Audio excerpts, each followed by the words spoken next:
جدوجہد نام ہے اپنے آپ کو خدا کے منصوبے میں شامل کرنے کا۔ ہندوستان میں مغربی قوموں کے لیے داخلے کا راستہ سب سے پہلے واسکو ڈی گاما نے پیدا کیا۔ اس کے بعد پرتگالی اور فرانسیسی قومیں اس ملک کے ساحلی علاقوں میں داخل ہوئیں۔ آخر میں انگریز آئے اور 150 برس کے اندر انہوں نے پورے بر صغیر پر قبضہ کر لیا۔ ہند، پاکستان، بنگلہ دیش، سیلون، برما، تبت، نیپال سب انگریز کے جھنڈے کے نیچے آ گئے۔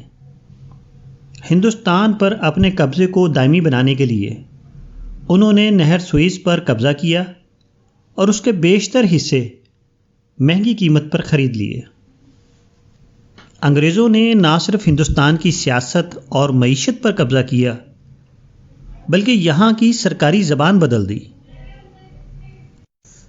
تعلیمی نظام ایسا بنایا جس سے ایسی نسل پیدا ہو جو لارڈ میکالے کے الفاظ میں پیدائش کے اعتبار سے ہندوستانی اور خیالات کے اعتبار سے انگریز ہو۔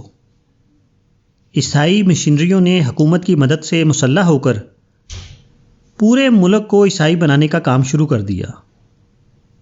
اس طرح ایک ایسی حکومت جس کی وسعت اتنی زیادہ تھی کہ اس کی سلطنت میں سورج غروب نہیں ہوتا تھا، اپنے تمام وسائل اور تہذیبی طاقت کے ساتھ ملک کے اوپر چھا گئی اور اپنے اقتدار کو مستقل بنانے کے لیے وہ سب کچھ کیا جو اس مادی دنیا میں اور وہ بھی آج کے ترقی یافتہ دور میں کوئی کر سکتا ہے۔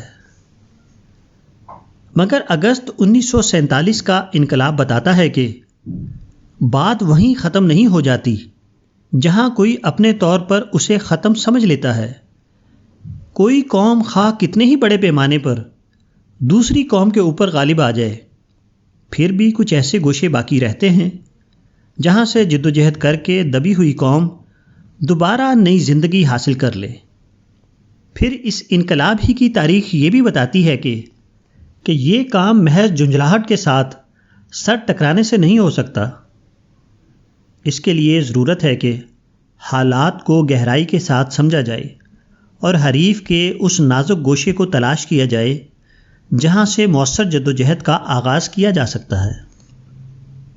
خدا نے اپنی دنیا کو اس ڈھنگ پر بنایا ہے کہ یہاں ہر بار گرنے کے بعد اس کے بندوں کے لیے دوبارہ ابھرنے کا ایک نیا امکان باقی رہے، مگر یہ امکان اسی کے لیے واقعہ بنتا ہے جو اپنے آپ کو خدائی اسکیم کے ساتھ ہم آہنگ کرنے کے لیے تیار ہو، جو اپنی خود ساختہ راہوں پر دوڑنا شروع کر دے۔ اس کے لیے خدا کی اس دنیا میں ابدی بربادی کے سوا اور کچھ نہیں۔ گھڑی کی سوئی بظاہر جہاں سب سے زیادہ قریب نظر آتی ہے وہ اس کا شیشہ ہے، لیکن گھڑی کی سوئی گھمانے کے لیے کوئی شخص اس کے شیشے پر زور آزمائی نہیں کرتا بلکہ اس کی چابی پر اپنا ہاتھ لے جاتا ہے۔